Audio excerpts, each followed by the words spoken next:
বাংলাদেশের অন্যতম শীর্ষ মুরব্বী, দেশের কর্ণধার, জাতির রাহবার আল্লামা আব্দুল হামিদ পীর সাহেব মধুপুর দামাত বারাকাতুহুল আলিয়া, অন্যান্য উলামায়ে কেরাম, মাদ্রাসার ছাত্র বন্ধুগণ, সম্মানিত এলাকাবাসী ও সর্বস্তরের দিন দরদি মুসলমান ভাই ও বন্ধুগণ, সর্বপ্রথম আমি আল্লাহ পাক রব্বুল আলামিনের দরবারে শুকরিয়া আদায় করতেছি যে আল্লাহ আমাদেরকে আজকে একত্রিত হওয়ার তৌফিক দান করেছেন।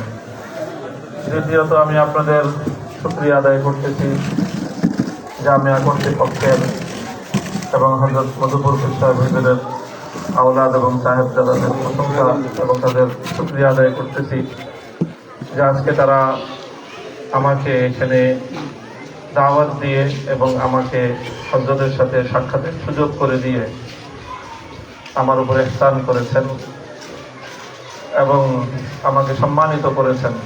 আল্লাহ রাব্বুল আলামিন এর যথোপযুক্ত জাযা এবং উত্তম বিনিময় তাদের সকলকে নসিব করুন।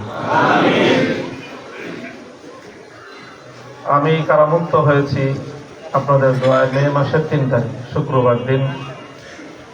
কাছাকাছি সময়েই হযরত পীর সাহেব মধুপুরী হুজুরের সাথে সাক্ষাৎ করার ইচ্ছা আমার ছিল, কিন্তু হযরত খুব অল্প সময়, খুব কাছাকাছি সময়ের মধ্যেই হযরতের হজের সফর শুরু হয়ে গেছে, সেই জন্য আর এখানে আসা হয়নি। তো আলহামদুলিল্লাহ সহি সালামতের সাথে হযরত হজের সফর শেষে ফিরে এসেছেন গতকাল। আলহামদুলিল্লাহ স্বল্প সময়ের ব্যবধানেই আমারও দীর্ঘ প্রতীক্ষার অবসান ঘটল। আজকের এই লগনে আমি হযরত পীর সাহেব মধুপুরী দামাত বারাকাতুহুল আলিয়ারও বিশেষভাবে শুকরিয়া আদায় করি। আমরা কারাগারে বন্দী থাকা অবস্থায় সেই কঠিন অসহায়ত্বের সময়ে, আমাদের হৃদয় ভাঙা, মন ভাঙা সেই সময়ে বারবার আমাদেরকে যে কথাগুলো অনুপ্রাণিত করেছে, সাহস জুগিয়েছে, তার মধ্যে অন্যতম একটা কণ্ঠস্বর ছিল মধুপুরী পীর সাহেব হুজুরের কণ্ঠস্বর। তার সন্তানরা সকলেই, প্রায় অনেকেই, 4 জন কারারুদ্ধ ছিলেন, পর্যায়ক্রমে তারা মুক্ত হয়েছেন এবং 4 জন সন্তান কারাগারে থাকা একজন বৃদ্ধ পিতার জন্য কতটা যন্ত্রণা, কতটা কষ্টের, এটা ভুক্তভোগী মাত্রই অনুভব করতে পারবে। আমরা অনুভব করেছি, এর মাধ্যমে হযরতের উপর প্রচন্ড একটা চাপ তৈরি করার চেষ্টা করা হয়েছে, সত্যের পথ থেকে সরে যাওয়ার। আলহামদুলিল্লাহ আমরা গৌরবের সাথে বলতে পারি, উলাইকা আবাই ফাজিনি বিমিসলিহিম ইযা জামাআতনা ইয়া জালিলুল মাজামিউ। তিনি, তার অবস্থানটা এতটাই মজবুত ছিল যে ভেঙে যাবেন কিন্তু মচকে যাবেন না। আলহামদুলিল্লাহ এতে আমরা অনুপ্রাণিত হয়েছি, আমরা বুকে সাহস পেয়েছি এবং অত্যন্ত দৃঢ় প্রত্যয়ের সঙ্গে কথা বলতে পারি যে আমরা যদি হকের উপর দৃঢ় এবং অটল থাকি, আমাদেরকে যারা নিঃশেষ করে দিতে চায়, আমাদের ব্যক্তিদেরকে নিঃশেষ করতে পারবে, কিন্তু আমাদের এই জামাত, আমাদের এই যে ধারা তায়েফায়ে মানসুরা, আল্লাহর পক্ষ থেকে সাহায্যপ্রাপ্ত হকের ঝান্ডাবাহী এই কাফেলাকে কেউ রুখতে পারবে না। আমাদের এই নরম কথা, আমার ব্যাপারে তো অভিযোগ যে আমি সবসময় উত্তেজিত অবস্থায় কথা বলি। ঠিক আছে, খুব নম্র ভাষায় বলতেছি, আমাদের এই কথা যদি বিশ্বাস না হয়, তাহলে হকের এই কাফেলার সাথে এ লড়াই অব্যাহত রেখে দেখতে পারে, পরিণাম কি হয়। আগাম ভবিষ্যৎবাণী করে দিব আল্লাহর নামের 1000 বারের শপথ করে, হকের ঝান্ডাবাহী এ কাফেলা তার শেষ ব্যক্তি হলেও ঝান্ডা নিয়ে দাঁড়িয়ে থাকবে। এর সঙ্গে যারা লড়তে আসবে তাদের নাম ইতিহাস থেকে মুছে যাবে। আলহামদুলিল্লাহ আমাদের পূর্বসূরিগণ আমাদের সামনে তার নজির রেখে গিয়েছেন।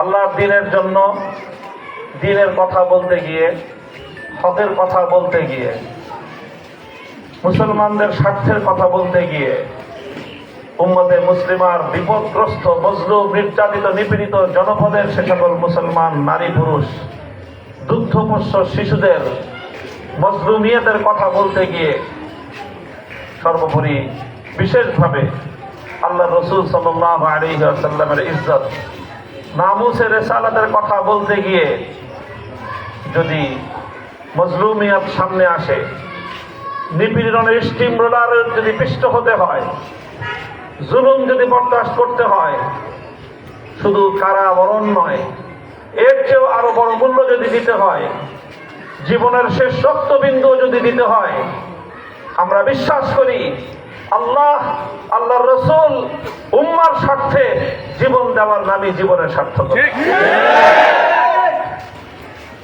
জীবনের সার্থকতা আমরা এখানেই খুঁজে ফিরি।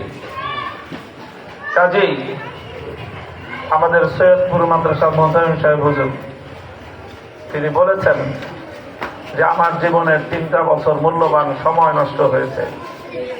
হ্যাঁ, উনি ওনার আবেগের জায়গা থেকে বলেছেন। তবে আমি যেটা বলবো, আমি সহ প্রায় সারা বাংলাদেশের 1200 ওলামায়ে কেরাম এবং আমাদের ছাত্রবৃন্দ, আমাদের সহযোগীদেরকে অন্যায়ভাবে কারারুদ্ধ করা হয়েছে। আমাদের সময় নষ্ট হয়নি,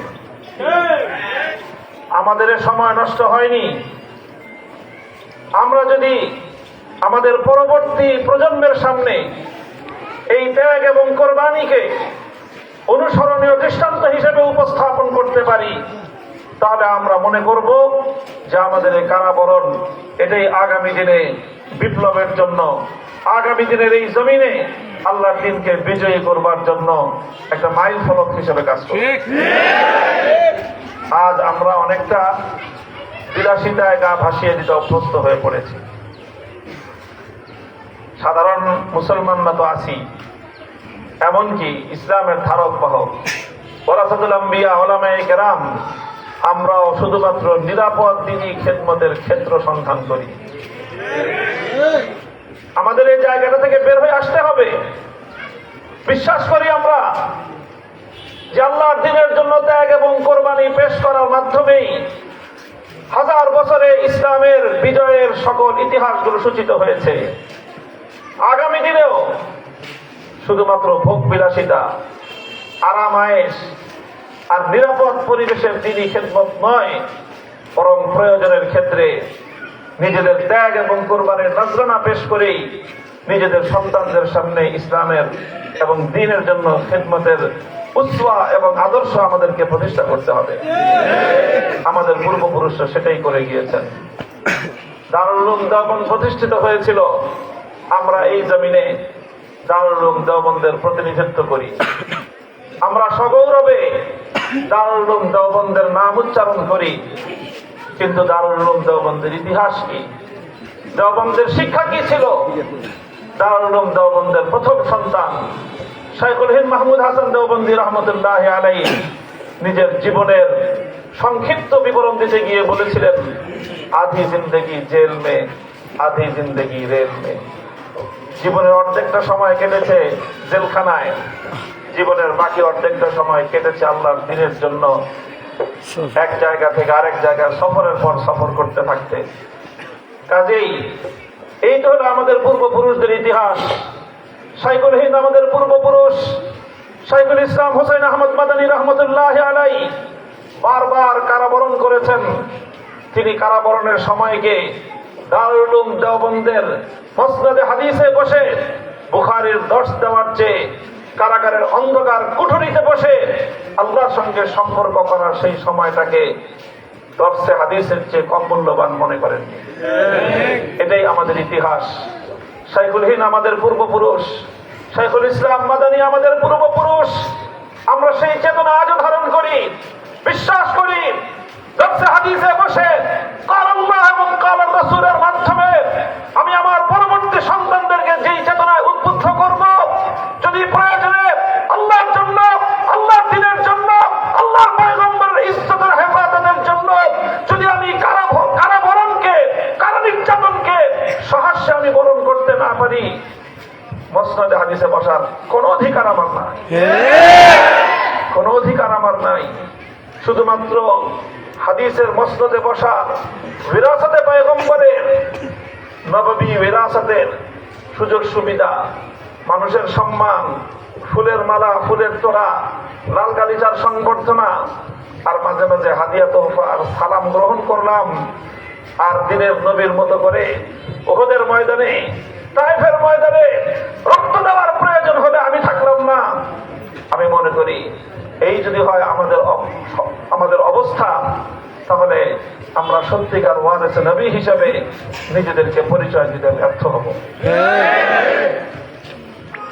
কাজেই কোনো আক্ষেপ নাই, কোনো আফসোস নাই। 3 বছর সময় এটা আমাদের ব্যর্থ হয় নাই।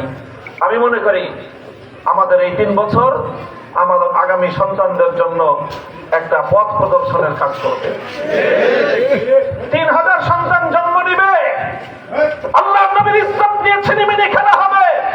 আর আমাদেরকে বলবেন শুধুমাত্র নীরব থাকতে, শুধু আমাদেরকে বলবেন নমনীয় থাকতে। আমি বলি নমনীয় আমরা থাকতে জানি, নম্র ভাষায় কথা বলতে আমরা জানি, নমনীয় থাকবো, নম্র থাকবো।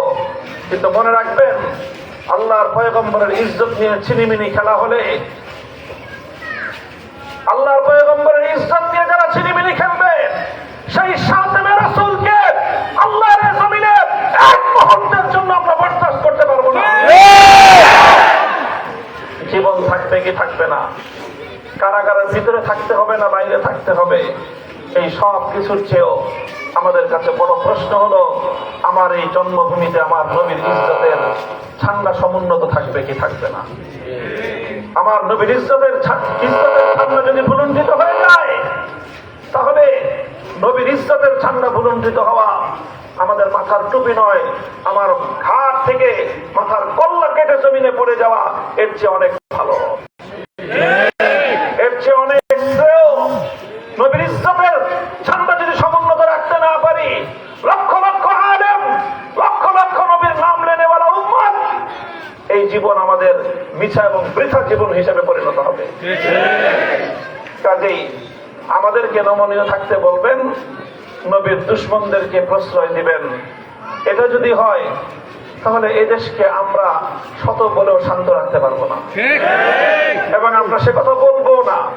বরং নবীর ইজ্জতের হেফাজতের জন্য, নবীর দুশমনদের বিরুদ্ধে এই জাতিকে উদ্বেলিত করার জন্য, এই জাতিকে তাদের বিরুদ্ধে উদ্বেলিত করার জন্য, উৎসাহিত করার জন্য যা বলতে হয় তাই বলবো, যা করতে হয় তাই করবো আমরা ইনশাআল্লাহ।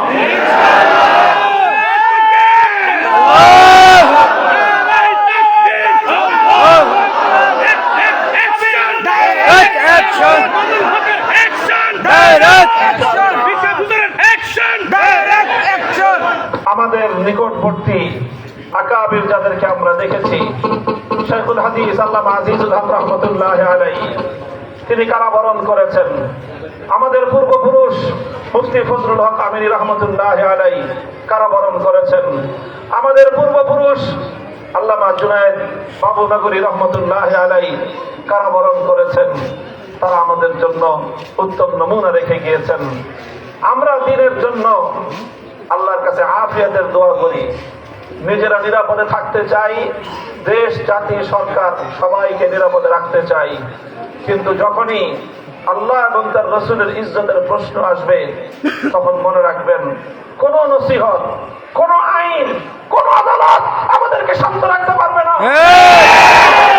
শান্ত থাকা আমাদের পক্ষে সম্ভব নয়, কারণ আমরা বিশ্বাস করি আমার নবীর শাফাআত ছাড়া আমার না দুনিয়ার জিন্দেগির সফলতা আছে, না আমার আখিরাতের জিন্দেগির মুক্তি আছে।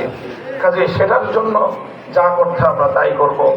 আমি মাত্রই শুনলাম এ মঞ্চ থেকে যে কথা বলা হলো, এই মুন্সিগঞ্জে আরেক নরাধমের জন্ম হয়েছে, বিশ্বজিৎ।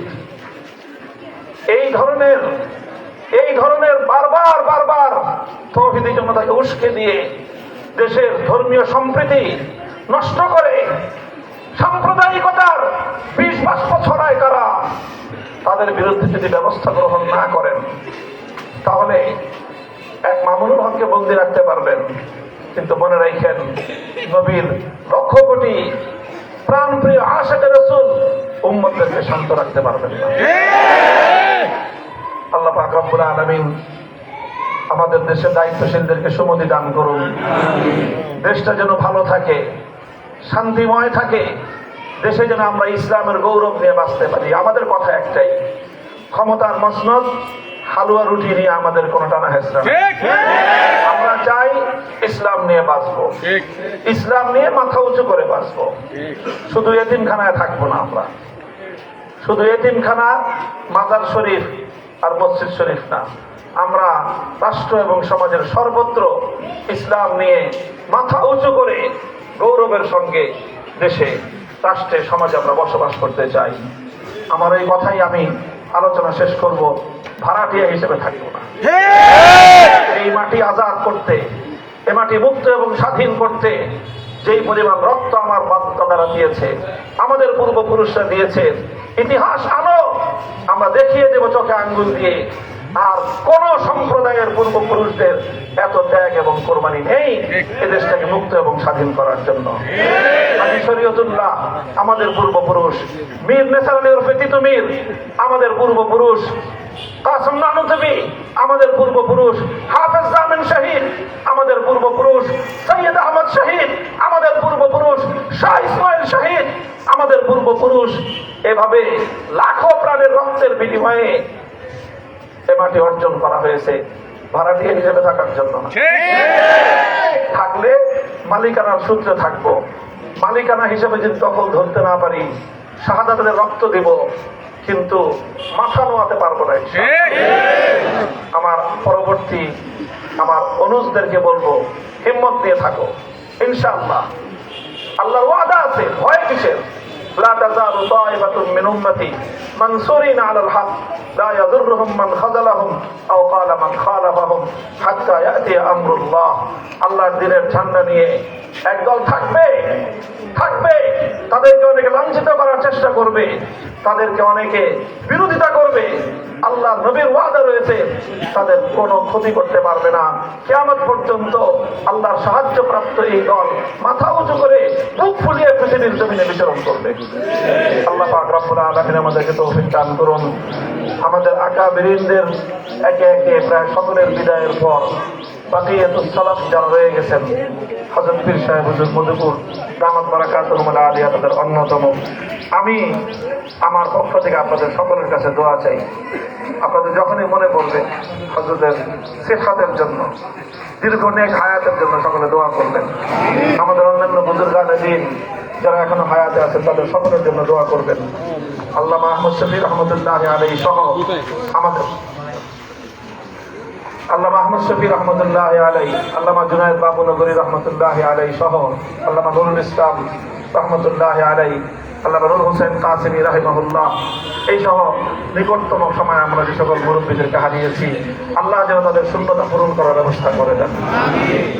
আর আমাদের বর্তমান আমির হেফাজত আল্লামা মহিবুল্লাহ বাবুনগরী দামাত বারাকাতুহুম আলিয়া, আল্লাহ যেন তার এই ছায়াকে এই উম্মতের জন্য, এদেশের জন্য, জাতির জন্য আল্লাহ দীর্ঘ করে দেন। হযরত পীর সাহেব হুজুর মধুপুর দামাত বারাকাতুহুম আলিয়া হজের সফরে শুনলাম বারবার অসুস্থ ছিলেন, 3 বার হাসপাতালে ভর্তি হতে হয়েছে। এখনো হুজুরকে দেখাই যাচ্ছে অসুস্থ অবস্থায় তিনি আমাদের মাঝে বসে আছেন। আমরা কায়মন মুক্তি আল্লাহ পাক রব্বুল আলামিনের নিকট দোয়া করব, আল্লাহ যেন হযরতকে দীর্ঘ নেক হায়াত, সুস্থতার সাথে হায়াতে তাইয়্যিবা তাবিলা আল্লাহ দান করেন। আমার জন্য আমি 2টি দোয়া চাই, একটা হলো আফিয়াতের দোয়া, আর একটি হলো কবুলিয়াতের দোয়া। আল্লাহ যেন আমাকে আফিয়াতের সাথে আল্লাহর দ্বীনের জন্য আল্লাহ কবুল করেন। ওয়া আখিরু দাওয়ানা আলহামদুলিল্লাহি রাব্বিল আলামিন। আসসালামু আলাইকুম ওয়া রাহমাতুল্লাহ।